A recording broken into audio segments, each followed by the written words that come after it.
This week in Hey the Parents, we're talking all about hosting friends and family at your humble abode. What can you do to keep your head in the game? Well, on this episode, we talk all about our experiences, some tips, and even go as far as neutralizing awkward and uncomfortable conversation with those unfortunate moments. So get on your oven mitts, set your oven timer, and clean the house because company's coming over and you need a plan. And of course, we talk about when we were younger, mishaps with our own kids, because in Hey the Parents, it's an honest discussion about raising kids. I'm Michael Height. I'm Sara D. And I'm Mike Levine. Kids don't come with a handbook, so we need your help. Where do babies come from? Where do you think they come from? Is this a kissing book? Mama! What? Hi. I learned it by watching you. There are no rules in this house. Not like a regular mom. I'm a cool mom. We sent them to the best boarding schools. We hired the best nannies. We did everything right. Hey, Mom! The meatloaf! No drinking, no drugs, no kissing, no tattoos, no piercings, no ritual animal slaughters of any kind. Together, we can rule the galaxy as father and son. This is Hey Other Parents, an honest, messy, imperfect show for raising kids. Hey, welcome back. It's us what's again. Toodly-doo, Sara D. Toodly-loo. Toodly-doo. Mike Levine, were you here when Sara started this toodly-doo thing? I don't even know if that was... I'm kind of intrigued. I hear toodle-loo and do and woo. It's happening. I don't know. I just now she's got me doing it. Now I think it's one of those things where Sara stopped doing it, but now I keep doing it, so now it's just bizarre. So welcome back. Thank you for... It's good to be back. Yeah, get the trifecta. So glad that you guys are here to hang out with us as we figure out this parenting thing. So whether you're in the car, folding laundry, cooking dinner, getting organized, finally cleaning up those Halloween candy wrappers or on the go, we know that you have a lot of choices for podcasts out there, so thank you for listening to ours. We'd like to send a big welcome to our new moms and dads listening and a big hearty hello to the returning listeners who are back to put up with us for yet another episode. So if this is your first time joining us on this podcast, Hey the Parents, it is a chance for a few of us parents who decided that we needed to join our efforts together to try and get through this, as we call it, a survival course. We pick a different theme or topic each week where we discuss it from the standpoint of when we were younger, when we grew up with our own parents, and then we shift over now to as adults where we certainly did not get a handbook for our own kids. We talk about what we go through, we share some of our experiences, and we learn from each other, and every week we feel a little bit better because we have each other and we have all of you. So if you have any comments, questions, suggestions, we'll tell you a little later in the show on how you can get in touch with us here. And without further ado, it's now time for us to jump into the main part of the podcast, and that entails the topic of the week. Sara D, what are we talking about today? All right. So, 'tis the season. We're going to start hosting, hopefully, some nice family events and getting all cozy with each other. But, as we're thinking about the topic, we're like, oh my gosh, but like, how do you get everyone comfortable? And how do you help avoid the conversations with awkward Auntie Gertrude, who might say, God knows what's going to come out of her mouth, and how to avoid those sticky situations. And the mashed potatoes. And the mashed potatoes. Listen, Aunt Gertrude's a beast, which is good. It's good that we, like, in my mind, this is like a placeholder for like mystery family member that you're just not going to reference. If you really do, in fact, have an Aunt Gertrude, I apologize, because in my mind now, she's kind of a variable placeholder. This is fantastic. So our scapegoat this week is going to be Aunt Gertrude. So, all right, so here we are. We're going to be getting kind of into a few different topics this week. I think last week was kind of fun where we jumped around a little bit. I think we're going to do kind of the same format this week where we think about different aspects of hosting. When it comes to hosting, I think all of us kind of have some experiences of hosting and watching our parents do it, whatever version of that we saw when we were younger. And then we kind of got into the experience of having our own house or apartment and kind of doing it ourselves and realizing, man, that's a lot of work. And I think as time has gone on, it's either got easier, harder, or just we've gotten more tires. I don't know. But this is kind of the part of where we kind of break it all down. So Mike, you want to jump right in? How did you, how was the hosting? I know your mom, like, she was definitely like a social person and had a lot of like, family and friends over, and you kind of you were there kind of experiencing it all. So tell us a little bit about that. Yeah, so my parents back in the day were big hosting people, and she would always plan events for anything, for like Thanksgiving, Easter, Christmas. And what was great about my mom is when she did these hosting things, she would have these speeches. Like, I always remember these speeches. Like, we'd all have like family around the table. We'd all, be ready to eat. And it wouldn't be an event if mom didn't cry saying a speech, Yeah, and it was really cool. It was really cool. I look back at it now and I think like, when I was a kid, I'm like, oh my God, here we go. Here comes mom with the waterworks, with the speech, being thankful for everything, and I do my events now, and I need to say something. I don't know what happened or what my mom did, but it's like ingrained in me now, and I need to do speeches, and little tears come out here and there, but nothing like what's good nice old is mom. that your mom sits there in the corner now, and she's like, "Oh, great, here he comes now. Here are the waterworks." Yeah, Oh my gosh, exactly, imagine. exactly. She's like, "It's my time to judge now." Yeah, exactly. And she would invite all her friends because she was very a social butterfly, my mom, and we would always do like these annual chess matches and things with my uncle or my godfather, and we would always have like a little trophy that we would pass around. Oh, that's so cute. Yeah, was yeah. a trophy That's adorable. like a talking Yeah. stick? Like you had to hold the trophies? Yeah. Well, we would hold on to the trophy until like the next like Thanksgiving or really? Christmas event, and Oh, the we'd bring passing it. of the trophy? Yeah, passing of the trophy. Oh Yeah, man, yeah. so that was like almost like you had to show up because if you had the trophy from the year before. Exactly. You can't just leave that in the You had fireplace. bragging rights. And like we would be in like a 2-hour long battle chess match, and everybody would go off and do their thing because they got bored of watching us for so long. But they'd come back and they'd be like, oh my God, who's gonna win this year? So it was cool. It was cool. Oh, I love that. I mean, like we didn't have things as exciting because I remember going to like my dad's mom's house. She had a nutcracker. A pile of nuts. It was really fun. That was such a big thing in the 80s, There was right? no trophy, man. It was just no. Seriously though, you gotta. I feel it's very interesting because I feel like growing up, I was sitting here because like it's very weird when we do these things because like you remember things as a kid, and then you kind of like put your like lens on it, and then you try to think of it from the perspective of now. Like what that would have been like if you were kind of like, I don't know, like the Ghost Before Christmas, if you were like hopping along for the ride and kind of watching the scene, because it's really wild. Because I remember we would go to my dad's parents' house, and that would be like for most of the Jewish holidays and things like that. It was very serious and very somber and very like chopped liver and things I don't eat. And then we would go to Florida and go to my mom's parents' house. So like that was my nana and pa, and then my grandma and grandpa were in Queens, where we go to Florida for them. And then we'd do some holidays, and it was definitely a different feel to it. And it felt like that was just like, that felt very much like more kid focused in a sense, where like going to Queens and going the whole thing was very more like adult focused, where it was like, prim and proper, like, kids are good to be seen, but not heard, So, but it was definitely a different kind of feeling where like, we were like going to Florida. I think it was just like the excitement of like seeing my grandparents and, going to the pool and that whole thing and, being around them. But like, we were like a big part of it. But like, obviously for holidays and things, like it was still like, Passover, like you got to read the book and so everyone has a part, and it's a really festive holiday, which everyone's talking about plagues. So, but we had a good time. So I think that for us though, like it was definitely like, I remember too that like we were definitely brought in like as part of the process of like preparing or like cleanup, because in Florida, I mean, this is like definitely like a kid of the 80s. My grandparents lived in like one of those mobile home deals. And they had like, it was like a regular house, kind of like all like whatever they called those, like where they were kind of assembled like in multiple pieces. But the only thing they did not have was a dishwasher. So when my sister and I would go, we would be responsible for washing and drying the dishes. And that was like, oh, we're part of the excitement. We're part of the process. So I remember like, I think it was good from a young age of like being like part of like the assembly line of like the whole thing. Did you guys have like, did you feel like you were like part of the experience, or was it more of like, an adult thing where you were just kind of tagged along for the ride?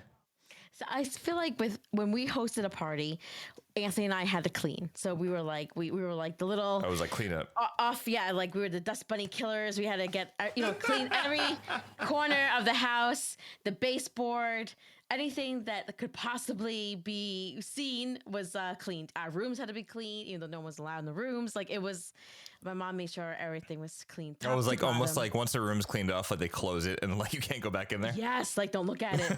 And then like So we did that, but like my parents, they hosted Christmas, and that was so much fun because we'd had Santa come over, and like he would like bring toys for all the kids and like talk. I mean, I was like my Uncle Albert who was like dressed up or whatever.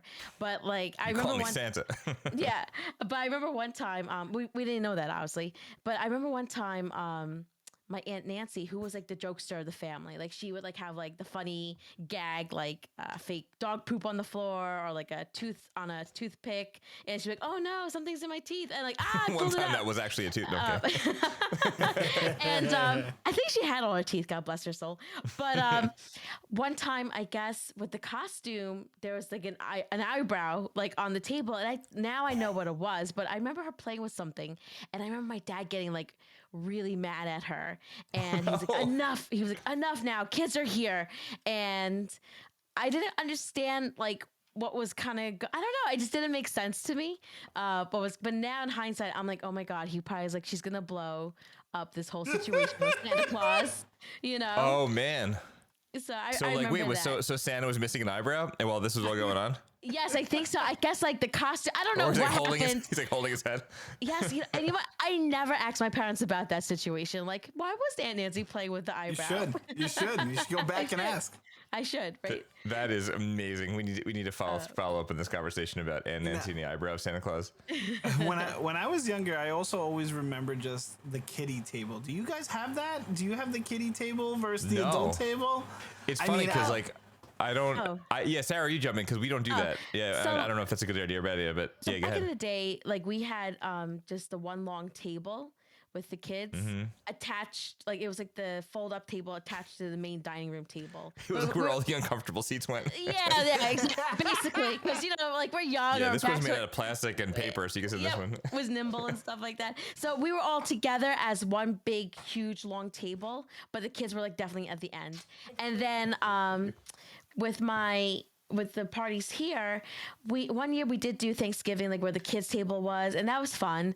But now it's just like, because you want, at that point we had a group of like my kids, so it was like anywhere between like ages like 4 to like 9. So it felt like good having a kids table. But now we have a bunch of really little ones, and they need more attention, so we can't really, separate the children and the adults. Plus we do like informal seating. We're all kind of just like wherever you can find a place to sit, and we have tables set up and chairs. But you want to sit on the couch, go ahead. It's kind of pretty easy going there. I like that because like I think it definitely, like, you struck something that I kind of like think about is when it just so kind of happened, like whenever we have like these events, like we always had a little one that was a little bit too needy to kind of get by on their own. So like the idea of like putting Noah at a kid's table at 3, we're like, there's no way, this is a terrible idea. Yeah. Right, and, exactly. We love Noah, but sitting on the table, it's a terrible idea now. So but I think there's something very funny that happens. We never did a kid's table, and then I remember at one point, because my wife's parents and their family, like the kids table was my wife, myself, her cousins, Bill and Heather, and I think maybe it was Sharon and Max too. So it was like ridiculous that the kids were like in their early 40s, and we were like all piled around together and making a scene, being ridiculous. And that was like so much fun, because like there is something like where like I almost envision like that down the road, like our kids will kind of like laugh and think back on like the idea that they were kids, and like now they could kind of have humor in making fun of us. Oh no, that's going to come at some point, isn't it? So they're going to make fun of us, I assume, down the line, or sooner than later. But I think it's awesome. I love that. Mike, how about you? Do you guys do that? When I was younger too, like even though we had the kiddie table, it wasn't always there. Like it wasn't a thing like, oh, kids have to sit at the kids table, adults have to sit at the adult table. It was just came down to seating, really. Like there was just not enough room, or it was too cramped or whatever. So, sometimes we would just have to break up the table in that regard, just because there were so many people that my parents would host for, It's crazy because I feel like with this whole thing with like hosting, I feel like there's like, it just maybe just the dynamic, because like we grew up and my mom did like everything. Like my dad would roll to the bakery, pick up a dessert, and like come back and like show up to like badly carve the turkey, and be like, oh, well, thank you for all of your assistance. And my mom was being like stressed out, like, everybody out of the house, I can't put up with this. And like, my sister and I would clean and probably giggle and make a mess and be sent to our rooms. But I feel like a lot of it was on my mom. And then like, now like we kind of experience it, and maybe like the dynamic has kind of changed because, maybe it's just the modern times, or like I'm into cooking. My wife isn't in cooking as much, but she keeps everything all organized and clean and stuff. So like there's definitely like a dynamic, but what is like the stress level in your house when it comes to hosting? Because for us, I could tell, and I love my wife, but we will get into an argument. We will. Like, it's almost like I should schedule it. Like, having people over on Saturday, probably 4:30. Do you want to fight at 2, or do you want to keep the fight a little bit later? Right, like before or after the dishes go away. No, I think that's part of the experience is having a fight because it's fun. Yeah. I mean, Hold on, did you just say one of my liners? You did. It's all part of the experience. Wait, so I think what Mike's saying is exactly. Like, you are guaranteed a fight because I love Gene. Gene and I always joke around with him. I'm like, we should open our own like hosting company because like we throw killer parties. I feel like we always think about everything from like beverages, adult beverages, kid beverages, water, hydration, snacks, this, like extra food. So we always got something going on. But bless his heart. And when people are here, and Gene is more extroverted, so he's the one who's kind of like, he does speeches, he gets everyone going, he gets the ants giggling and stuff like that. I do like the hard work, like stuff, and like we all help clean and just yelling with the kids. Hard work to be an extrovert too, apparently. That is also the same time where Gene's like, you know what I really need to do right now in the midst of this holiday prep? And I'm like, what, babe? And he's like, I'm gonna go in the attic and start throwing out some of the old baby stuff. And I'm like, that is such a good idea right now. I can't imagine us doing anything else to be helpful. Oh my God. Or he walks and he goes, what do you need help with? And I'm like, I don't know. Look around. Choose a room. I'm not killing you for doing the baby stuff. Dude, Gene is exactly like me. And Taylor gets mad at me all the time. She's like, because I'll do something random. Like, I forgot what the last thing it was. Like, let's just say a battery for an iPad or something, or like some type of device. And I'm like, oh, babe, I can't find the battery. And I'm tearing apart the house looking for the battery. And she's like, what are you doing? We have people coming. She's like, you get back in the kitchen, you cook that food. Yeah, you're making a mess, and then it's like, I'm not thinking of like, oh my God, I got to put this stuff back because like everything is just tossed, and I'm like, oh my God. So she just gets mad at me, like, so I totally can relate to what you're saying. Yes, Oh my God. I don't think Sarah's looking to like provide any sort of comfort for your actions right now. But I feel like we watch Modern Family now with the kids, and I feel like it's so funny because sometimes like I see Phil Dunphy, and like I love him. And I watch him and I'm like, oh my God, I just pulled a Phil Dunphy. Like I start one thing and I get distracted and do something else. I'm like, oh my God, I'm doing what he does. So you're Phil Dunphy. What you call it? Sunisha one year gave me a card with Phil Dunphy on it. She's like, I got it for you because you remind me of him. And I was like, I thank you. So the thing that I think is very funny is once you've planned your fight out, one of the things that my wife also feels very calm about is if we could put the leaf in the table. So the ongoing gag in our house is that at some point, 3 days in advance, it will make everyone happy in the house if we could just put the leaf in the table. Or like there's people coming over in 2 hours. We have to get the leaf in the table now. So we have, obviously the dining room table, the wooden, it's ridiculous. So that's how we calm. So before, somewhere scheduling the argument. That's so fun. I was thinking an actual leaf, and then realized it was like the extension, the leaf. You're like nature. You're like, you don't go outside. What are you talking about? I was waiting for Noah. Always has to put a leaf on the table or something like that. I was like, you're like nature boy. Put the leaf down. Help us out. I'm like, cool. Oh my God. So what about, did you guys have anything like, we're going to jump topics because that's what we do here. We also like, it's very funny because I think about like growing up, I feel like it was very common to have like formal plate settings and things like that. Like we don't really do that anymore. Like we have like the fanciest that we have is like stemless wine glasses, but like half of them are made of plastic. So we growing up, my mom, like I think like when my parents got married, they never really like got like fine china, but they bought whatever they are. We call them the rooster plates because they have roosters on them. I don't know, they're yellow. Oh, that's cute. So we would take those down and they'd be heavy as sin. And then I would get so excited because my mom would bust out the napkin rings. I don't know why as a child I thought this was so exciting. So you have like the cloth napkins and then the napkin rings. I used to love those. I don't even know why I'm bringing this up, but we don't do that anymore. I guess is my point. We don't do anything nearly as formal. It's really more of just like making the table itself look kind of nice. But my wife does this amazing thing where like, yes, I know I joke around about certain things, but what she does, which I find is super helpful, is like she'll take out all the plates and things that things will go in, like the landing of everything else, and she'll take little pieces of paper and she'll put like mashed potatoes for this one, asparagus for this one, and then so adorable. Like, the plates have a home. I don't think like if it was up to me and I was like flying a plane, I'd forget that I have to land it somewhere. So thank God for her, because she's like makes it all possible. So she has kind of the thing set up where everything goes, and then like kind of like that organization really helps us kind of like make things actually get to the point. But she also does a thing where she's like, okay, I need a plan. I'm like, what do you mean? So she's like, I need to have a plan of you, meaning you need to have a plan. And I'm like, okay, what time are people coming over? So we started this thing like years ago, but what time are people coming over? All right, they're going to be at 4:30. We're going to eat at 5. Great, cool. All right, so then I take my little clipboard, and then what I do is I start to look at the recipes, and I start to go backwards in time, and I'm like, all right, this is like an hour and a half. It's got to be 4 o'clock. So like you got to like back everything up to the point of like, okay, that means I got to start prepping the vegetables at 1. I got to get these in the oven by this time. But it's been really helpful because I kind of having that plan makes things a little bit more sane for the big day, whatever that holiday is when people are coming over.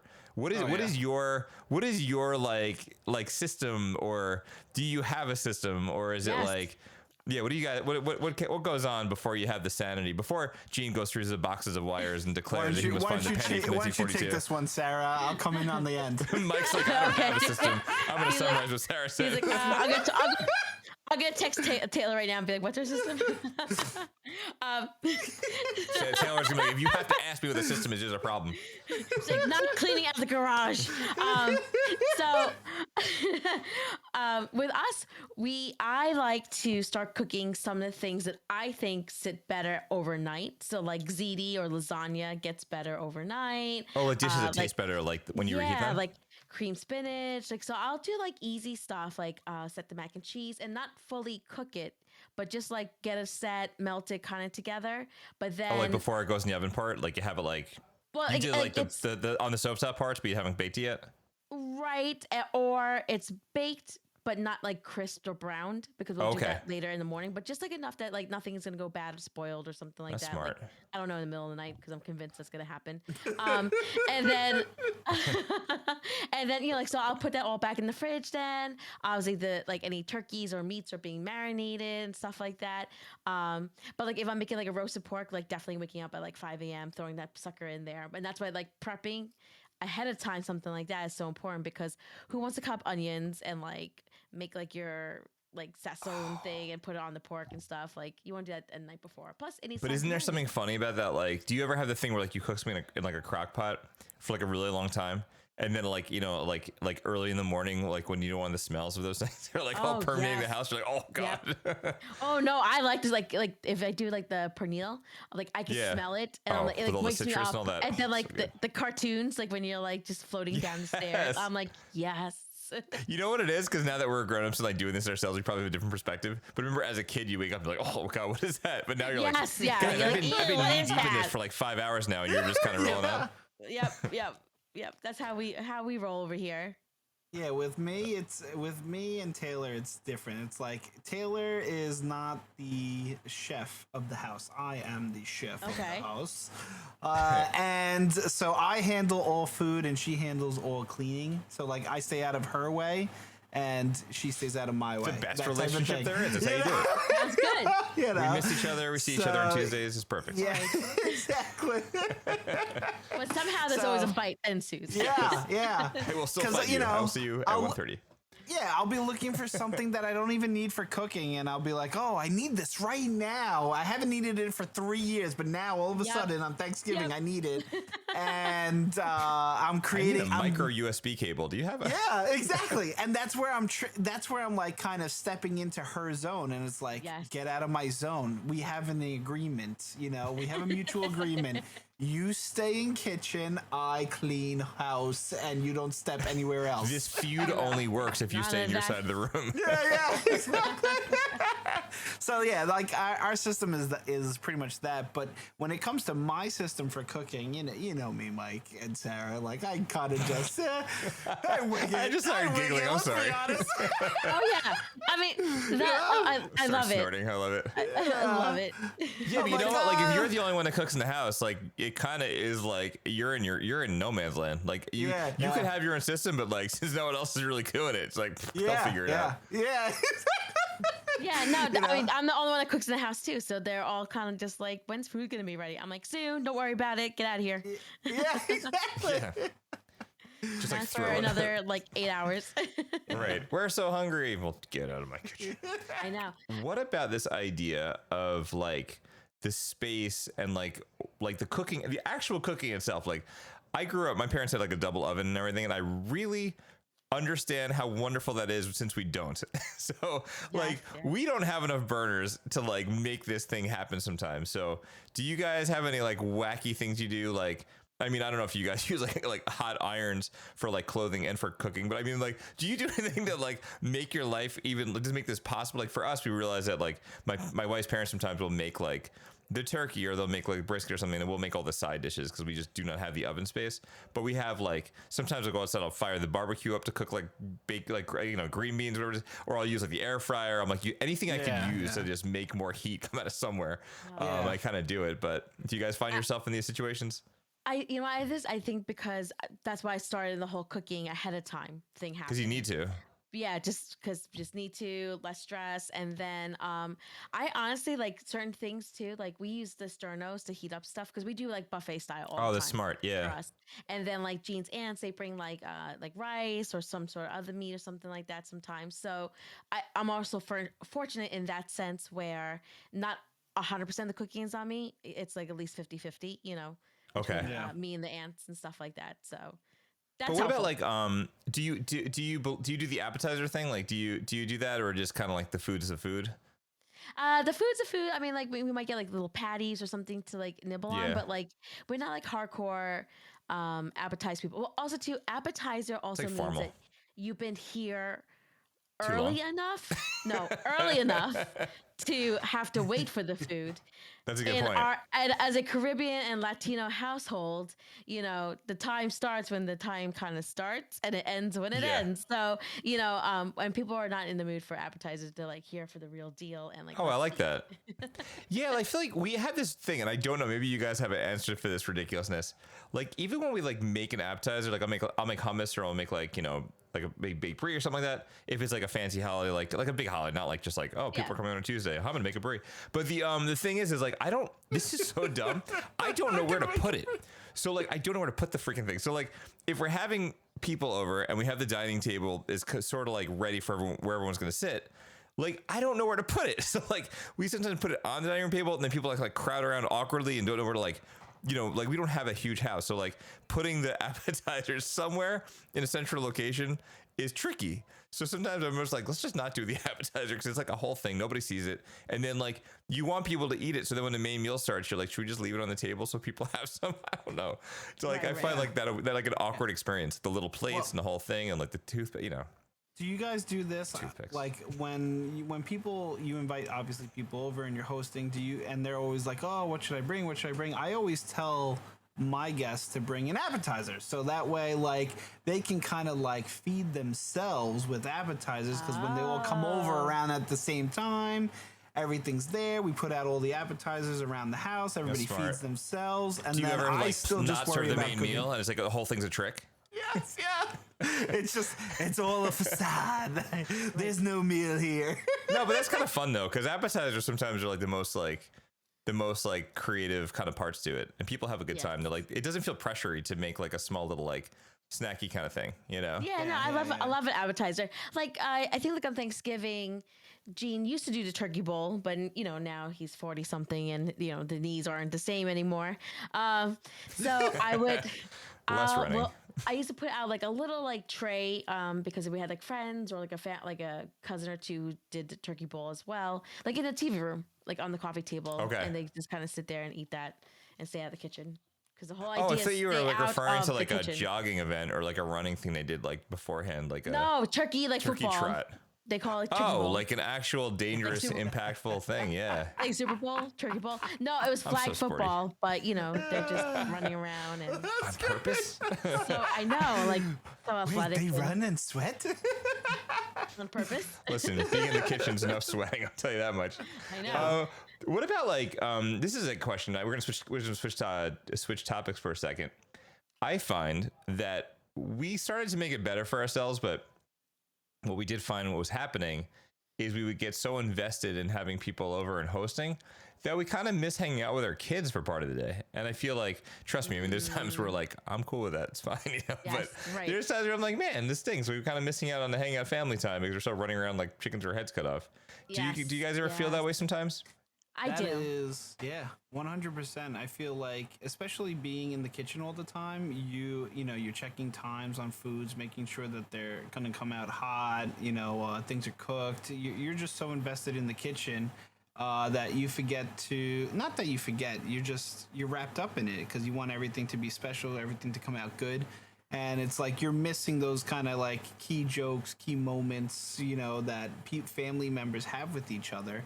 And you know, it gets frustrating, but at the same time, when you sit at the table and everybody's enjoying the meal and you're always laughing about whatever things that you talk about, you know, you still get those special moments, you know? Yeah, I think, you know, because I know, like, definitely I've clean and don't come in here or what, you know. So I know I definitely have gotten like upset with the kids, like, and I feel bad. I'm like, oh, that's nice, like, you know, on a special holiday, here I am cooking. And I know, making kids crying, and it's like, and raging a little bit here and there. But you know what? One thing I've promised myself after hosting so many events is that feeling like, yeah, I was missing out on like the jokes and connecting with the actual family members or connecting with my kids, is that I say to them, like, my house is your house. You know where the cups are. You need an extra plate, go get the plate. If you need something from the fridge, go grab it. Because as much as you want to host and be there and be like the hostess with the mostest, I want to also enjoy it a little bit. So like I'm at that point now, and I think everyone's at that point in my house, like where it's like, if you need something, just, you know where everything is located. Help yourselves. My house is your house, and I, you know, like I want to enjoy, you know, like, and I think Gene and I do a good job connecting throughout the parties or events. Like, hey, did you get something to drink? Did you get to eat yet? And like just making sure that we're getting that time in that, you know, like, or what else do you need me to do? But I think that's good though. You're doing that's that. taken years to. I know, but like it feels like that belief when you're younger. I don't know if there's just too much pride in it in the game, or if like you just feel like you have to like take care of every little aspect of it. But like that whole idea, like my house is your house, like you hear it when you're younger, like you're like, aha, what a funny word. But like legitimately making it that way is so smart, because like people can get off their behinds. They can easily get a drink. They could certainly figure out how to put something in a plate. Yes. And I think that is a certain level of comfort too, where like, I think if you go to someone's house and you're dancing around, like trying to like awkwardly figure out where the garbage is because like it's inside of a cabinet, which doesn't look like a cabinet or garbage in the first place. There's like something about like, you're not comfortable. And I think you're going to have more time, more you're going to enjoy yourself more if you feel like it's an extension of your own, you know, comfort of your own home and friends. So I kind of like that. I'm taking the Sara D belief. I'm going to go with that first time. You want a drink? It's over there. Oh, go ahead. Or bring your own appetizers. Your house is your house. I have a fight with my wife right now. Hold on. Another thing that I do to connect with like my kids, because, you know, not only do I, you know, I'm always stuck in the kitchen or whatever, and I don't get all those moments, but one thing I do for hosting is I host the Levine games. Have you heard about these Levine games? Is that where all the trivia is based around your family? Like, how does this work? No, so it's Mike basically... Levine's thinking of this number. So I have 7. So my brother has 4 kids. I have 3 kids. So there's like 7 grandkids. You know, a bunch of nieces and nephews. So we host all these kids over at our house, and like they stay over, they spend the night, and we do a bunch of minute to win it games, and we find who's the best Levine. You know? I love that. God. So yeah, I can't play that. That's not fair. Yeah, and it's really fun. We have a great time. We play like dodgeball, you know, with like the little, I don't know, balls. We play like this one game called Gone Fishing, where the kids, you know, have to search with only their mouth for the worm piled in whipped cream, you know, like all these cute minute to win it games. Oh, so that's awesome. It's really cool. And, you know, I'll share the link with you guys. You guys could all see, you could all watch one of the Levine games, but it's really fun. And actually this summer was there's been a different Levine every year. But this one was a special one because we did the Olympics and kind of an Olympics theme. And it was real fun. It was real cool. I just feel like we should have this for like as part of our season. Like maybe we should have a contest with our listeners to see which they could be the biggest Levine. Like we don't know. We'll have to talk about this. There's this book. I laugh about this because I don't know how this happened. Because like we subscribe to this like this is PJ Library or something like that, where it's like books that are like, you know, related to, they're like children's books or whatever else. One of the books they sent us is, it's like there's some books about like being Jewish, stuff, whatever else, you know, for the kids. So one of the books they sent us was The Littlest Levine. And it has become a staple in our house because I always think of you, Mike Levine. So I'm like, this book is about Mike Levine. It's a Littlest Levine. I gotta buy it. Oh my god! I should just buy it and like mail it to your house. It'd be amazing. My god, it's awesome. So one of the I can't even think about this. So one of the things I also was going to ask you about is, and I was trying to figure out like how do we like feel comfortable? How do we feel uncomfortable? Some of the things that I realized that I like in my comfort zone, I feel like I'm very like a family style eating kind of person. And I feel like one of the things that I really enjoyed was getting this pizza oven and doing the uni thing. And I think that the reason why I enjoy it so much is it just like, it kind of like slows everything down a little bit because like it's the whole event is around the pizza, whatever. But like the whole thing is like, you can have fun. You can make a bunch of different styles, and then everyone's sharing and eating and kind of hanging out. And it's kind of like more of a slow burn. Hopefully, it's not burning, but it's like more like a slow eating thing. And I think like as hosting, I feel like sometimes it just goes so quickly that you don't really get a chance to enjoy it.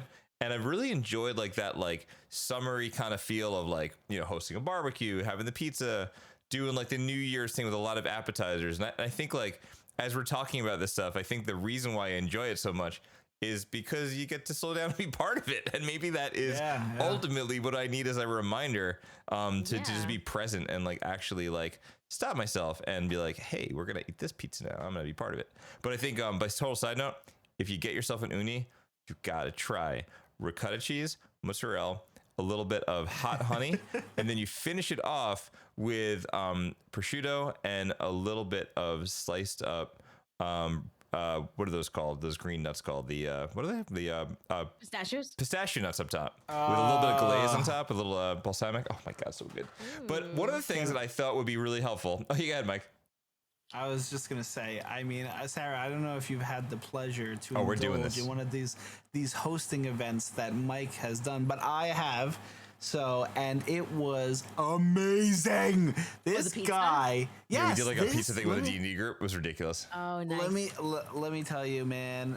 First of all, just the pizza itself is work. And I felt so bad for Mike, you know, because he was like a man of 50 hats. He was in the oven, he was turning the pizza, he was putting toppings on, and we're all just watching it. And I'm like, and then, you know, the pizza comes out and it looks great. Some pieces were like, it looked like darker, and I'm like, guys, I don't know. I don't know if this is going to be good. Maybe we should order this one. maybe we should order a pizza or something. That's good because that's the kind of support that I get from my domestic partners. Yeah. And let me tell you, when we all sat down at Mike's table and we had all those pizzas that he made like 15 pizzas, all different flavors, all different. Yeah. And I'm like, oh my God, first of all, I even texted him. And I was like, I was so appreciative of the work that went into this.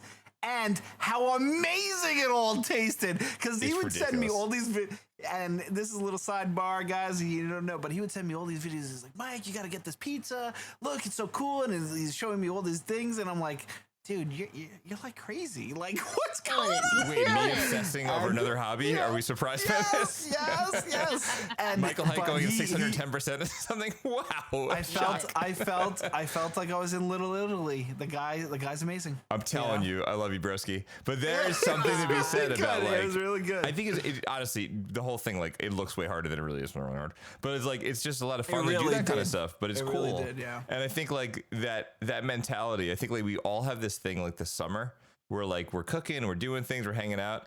But I think like some of the stuff that Mike and Sara said, I think like bringing that summer energy into the things we do when we're hosting and hanging out is probably the right mentality. There's something there. Yeah. Obviously, maybe it's just a little bit bigger, more of a nice setup because you could be outside and it's nice and warm out. But you know what? It's still fall. It's still a nice nice calm fall at 78 degrees. I don't know what's happening in New York, but there's definitely those things you could do. It was a great experience for your kids. Like, your kids were loving it too. So like, if, all the parents out there, get one of these unis because it's great for everybody, It's fun.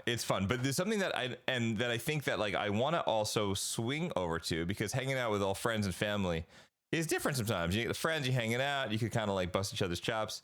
What am I, like 80? But you also have these experiences where you have like situations that I think something we want to talk about in the episode, where sometimes, not you guys, not ever you guys, hypothetically, sometimes, wait, what was it? What was the ant person we talked at the beginning of the episode? Gertrude. Gertrude, that's Gertrude and those mashed potatoes. So one of the things about Gertrude, just makes it very easy, is one of the things that we thought about for this episode, and I think this is a very stark contrast to some of the things we talked about, is this wonderful thing that we stumbled across. And maybe you've seen this. It's this thing called a boundary phrases. So in other words, what it is sometimes we'll have people will come over to a house, or you'll be in these circumstances where sometimes people will say wacky stuff, or they'll say something that's inappropriate to you, or they'll make you feel uncomfortable, and people aren't equipped to know how to deal with like comments. Like, it could be something about your weight. It could be something about something that you maybe like just aren't comfortable in talking about. And what this woman does, it was at Cami Orange, I think she's on TikTok, I believe. But one of the things was, there's a whole article, and what I think was interesting is she gave these great phrases, and these phrases are like basically like Batman utility belt type things, where like sometimes if somebody encounters you and they say something like, something racist, something fatphobic, something homophobic, something problematic that you just don't want to talk about, these are great. She's like, this is something you could say if you're comfortable. What an odd thing to say out loud. And like, to me, I'm like, whoa, like that is interesting. That is like, bam, like, in other words, I'm saying this, but you are not in the right by asking me this thing or saying this thing to me. Something else she gives is great examples, because like, what an odd thing to say out loud is definitely confrontational. Like, I could see that being very like satisfactory of like, almost like when you get yourself in a situation like you wish you said in like a movie and you can remember the things that you wish you would have said after the fact. But to me, these are great things like that. But one thing that's saying what is good too is like, this is another one that I thought was very good too, is that's a sensitive topic for me. Let's talk about something else. Cool. I like that. I think that's good too, right? And then there were some people that wrote back of like things that they say, which I thought were very funny. Someone was like, "That's an inside thought, bestie." And I'm like, "That's really funny, actually." But here's another one. Like, what about like a weird, awkward political thing? Saying I'm not your target audience. Wow. But that's like, that's like, yeah. But here's other ones that are like more or less about like fighting back in a sense, is please don't comment on my body, or I'm not taking feedback about my body at this time, or you don't know me well enough to say something like that. But the one that I thought was really great, which I think sometimes is maybe like it's an old fashioned thing. Maybe people don't know you that well, or people say things that are really maybe inappropriate, or like you have kids present and maybe you don't really think it's nice for this topic or that thing to be said out loud. It's kind of interesting, and it's bold, but it was, I'm not sure why that's funny. Will you explain that joke to me? Like that is that's pretty powerful stuff. Yep. So I don't know. I thought we would bring this up just because in the process of hosting or having people over or talking with various family members, things could get heated, things could come up. But I think it was just interesting to kind of equip ourselves or our listeners with these boundary phrases, which I think are interesting in dealing with circumstances. What do you guys think of that? Are some of them a little too intense? Like, I don't know. How do you feel about those things? I want to try them out. I know, me too. Yeah.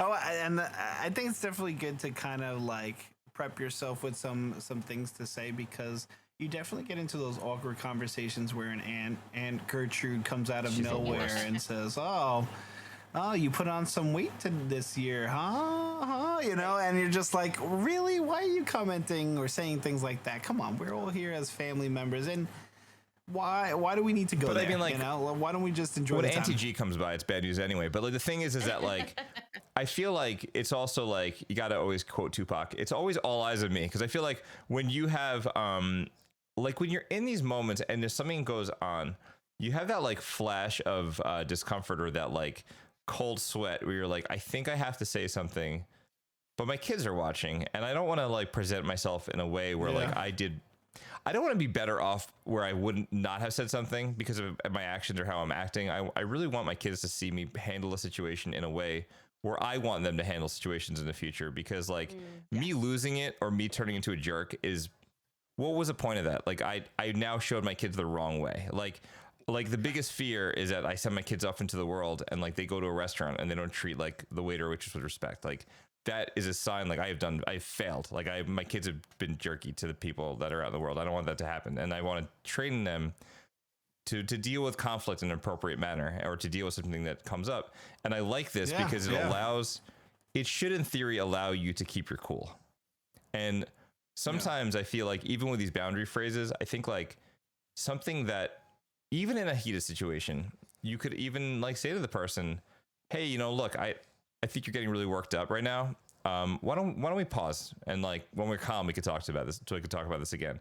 And like even that's essentially the same concept. Is like, how do you calm the situation down, or like show in a non-assertive way that you're not there to play, but you're also not going to rise to that level or sink to that level. So I like it. I don't know, Sarah. You mentioned you might want to try a couple of these things out. Yeah, no, because I think, growing up the way that I did, I don't think I'm always the best communicator.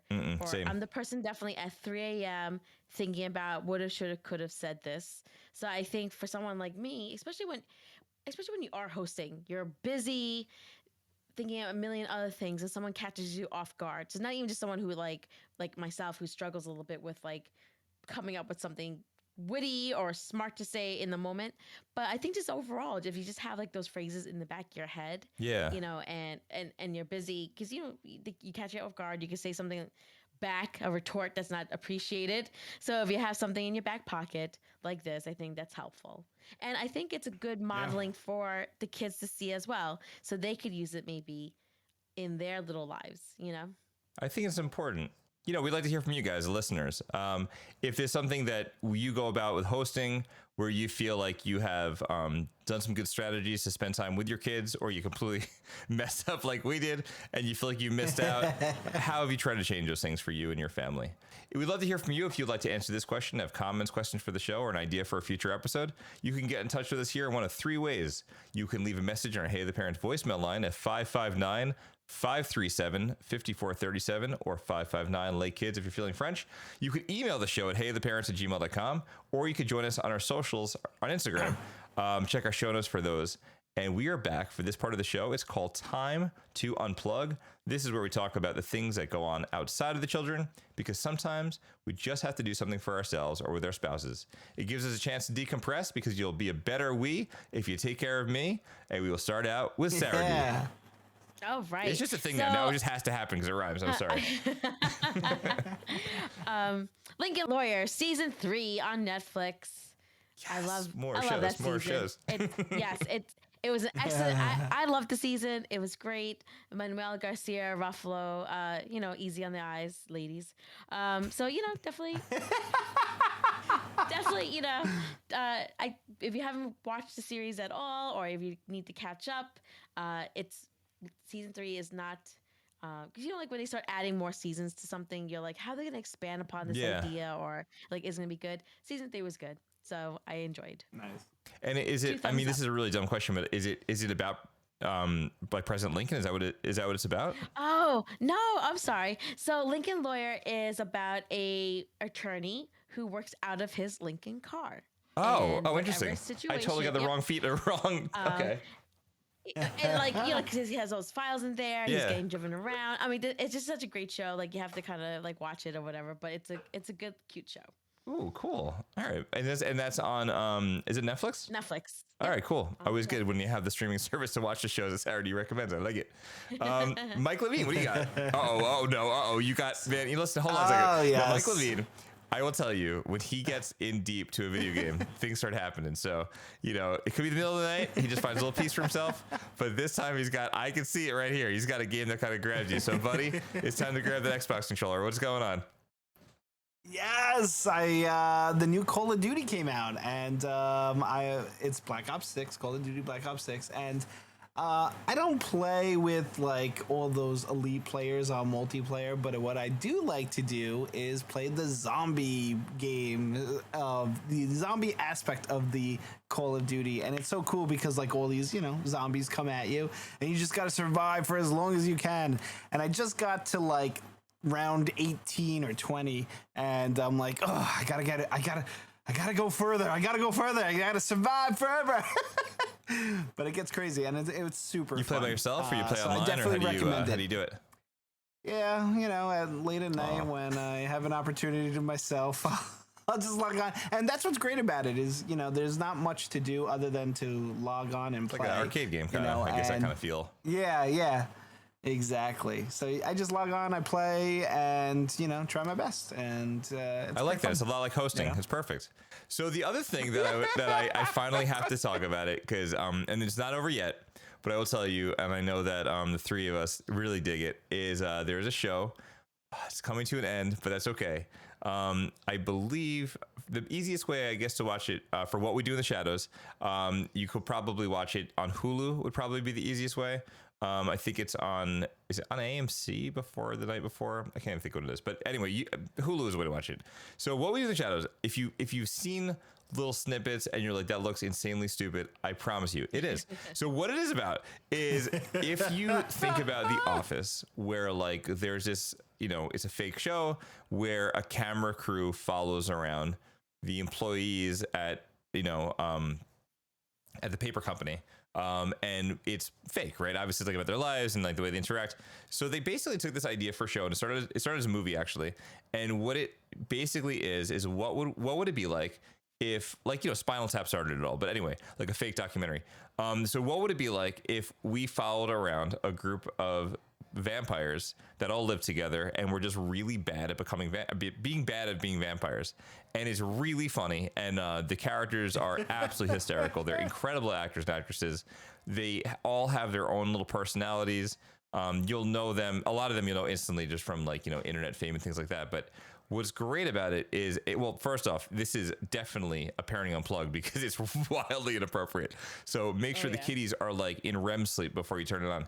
And it's really good. I would say, I think Mike and Sarah, what is it, about 25 minutes an episode, something like that? They're not super long. It's easy. Yeah, and that's about right. each season maybe has like 8-10 episodes, and they're really funny. It's just about the shenanigans that happen with this group of vampires, what they go through, how they deal with everyday life things. And basically the idea is that like they were supposed to have come to the new world and taken over the new world. And I think that they have so far taken over one block in Staten Island and like part of Spring Street or something like that. And it's like ridiculous because they're really incompetent, but they're really, really funny to watch. And they have, take a look at the trailer. See what you think. Watch a couple episodes, and maybe you'll enjoy it because it is really funny. If you like The Office, if you like Spinal Tap, if you think that kind of humor is amazing, because it is, check this one out because I think it will make you so happy. Because being relentless, you just have to know that you never relent. So I think that we're gonna wrap it up for this episode. It has been fun hanging out with you guys. Good to have Mike Levine back on the show, the three of us together. We talked about hosting. We talked about Gertrude, who really just, she's something. We talked about all the things that you could do to make sure that when you get your fight out of the way with your spouse and you get the leaf in the table, that it is time to clean and get ready for those people to come over. And you know what? You know where the cups are. You know where the ice is. Get it yourself, because it is Mi Casa Es Tu Casa. And when we're all together hanging out with our friends and family, we take a special moment to remind ourselves just to take a mental recap or hang out with our kiddies a little bit and just make our way around and to have a couple snacks. It's always a little bit better. So we'd like to take a special moment to thank our listeners and supporters for donating to the show. If you want to help support the show so we can keep making shows like this one, we have a link to donate in the show notes. If you don't have the means to do so, we appreciate it when you tell your friends or family about this podcast so we can reach more listeners. Maybe we can learn from them and they can learn from us in this growing community. If you have a chance, please leave us a review on Apple Podcasts or Spotify. We can't wait to explore this parenting thing again with you next week on Hey the Parents, because every week it's an honest discussion about raising kids. Don't forget to hug your kids and charge those Chromebooks. That's going to do it for me, for Sarah, and for Mike. We'll see you next time. Bye-bye. Bye-bye. Hey the Parents, produced by Mike Levine, Sarah Desirmeans, and me, Michael Haidt. I edit and mix our show. Our intro voice recording was done by the one and only Coltrane. If you like our show, we hope you'll consider going to our show notes and help support the podcast. Check the show notes for social media information and contacts, and we look forward to seeing you next time. Thanks again. Bye-bye.